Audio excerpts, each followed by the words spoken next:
Hi, my name is David Kimbell, and I am going to show you how to play chess today. I have with us today my mom, Terry, my dad, Steve, and my Aunt Sue from Minnesota.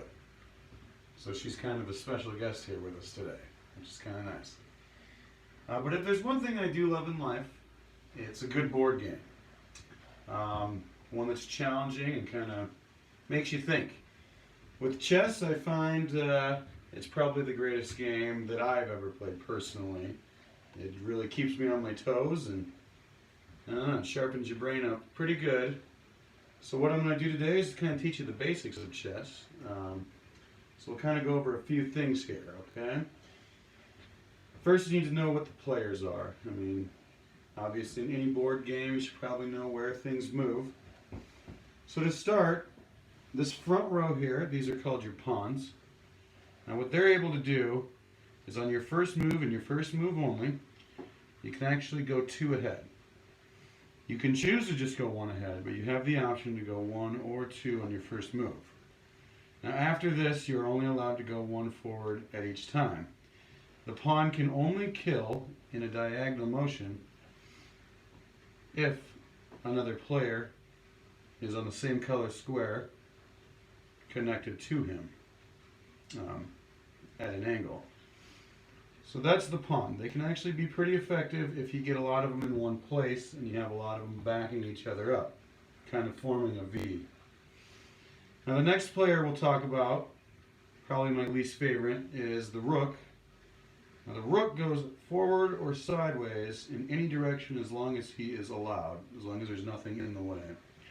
So basically, I mean, you can technically attack something straight down the field if it's wide open. The reason I don't like them as much is because not often do you get that straight line of sight to your enemy, or at least to a player that's vital. But that is the rook's job, and one thing about the rook is if you actually have these 2 players moved out and you're left with just the rook and the king, you can actually do a move which is called a castle, which is 2 over with the rook and then the king over top of the rook. So basically that's just something to think about for more advanced chess players. We won't get too much into castling right now. I just want to go over the basics. So the next one is the knight. The knight is actually probably the most versatile player on the board, and he has probably the biggest role because he can move in L shapes. It's basically, and he can jump people. He doesn't have, if somebody's in his way, he can jump over them to get to where he's going. Now your L shapes can go 2 different ways. Obviously you can go forward or backward. You can go 1 down and 2 over, or you can go 2 up, 1 over. Just depends on what he's able to do. I mean, this is an excellent player for trapping the queen or the king. I mean, just getting rid of any kind of vital players. You can actually win entire games of chess with your knights alone. That has been proven quite a few times. The next player is the bishop. Bishops are my personal favorite. It's because they're diagonal movers and you can really cause some damage if you use them just right with the queen. So basically they have the same role as the rook. They can go all the way across the board if allowed, but instead of forward and sideways, they can go diagonal in either direction as long as they stay on their color. And each bishop is assigned its own color. So you always know you messed up if your brown bishop ends up on white. Now, the queen, which is everybody's personal favorite. She is basically has free range of the board.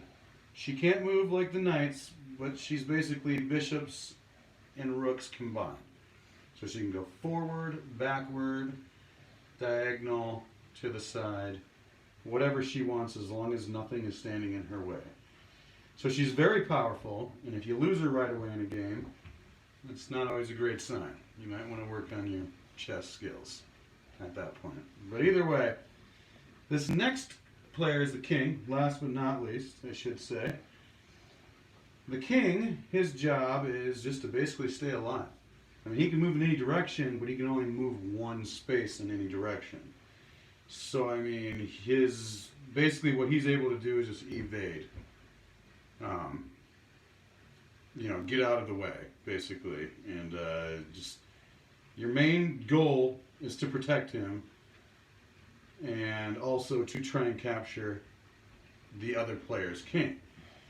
Now, one thing about chess is you have to make sure that you have a good starting move when you start out. The best starting move that has been proven in chess is to move your pawn out from the queen 2 spaces.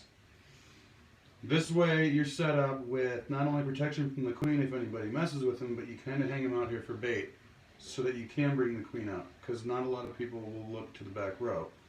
But then he's also set up so you can start making these V's here. But that's besides the point. Basically, with chess, you want to capture the king, but another main important thing is to always stay 4 moves ahead of your opponent. When I say that, I mean you need to look at their bishop, not as only being able to move one way, but when he's done with his move, where can he go next? Who can he hurt next? What do I need to look for?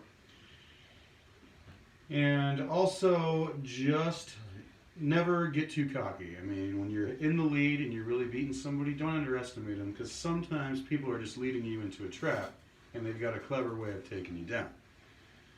So, those are the basics of chess.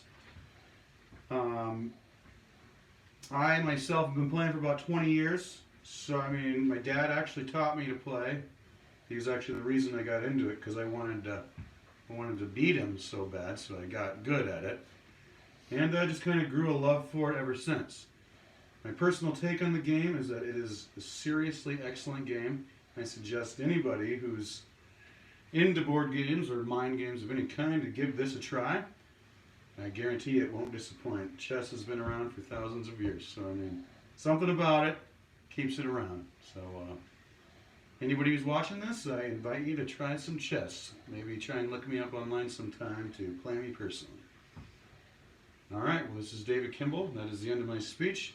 I hope you were able to learn something more about chess today. And here's the audience members. Thank you very much.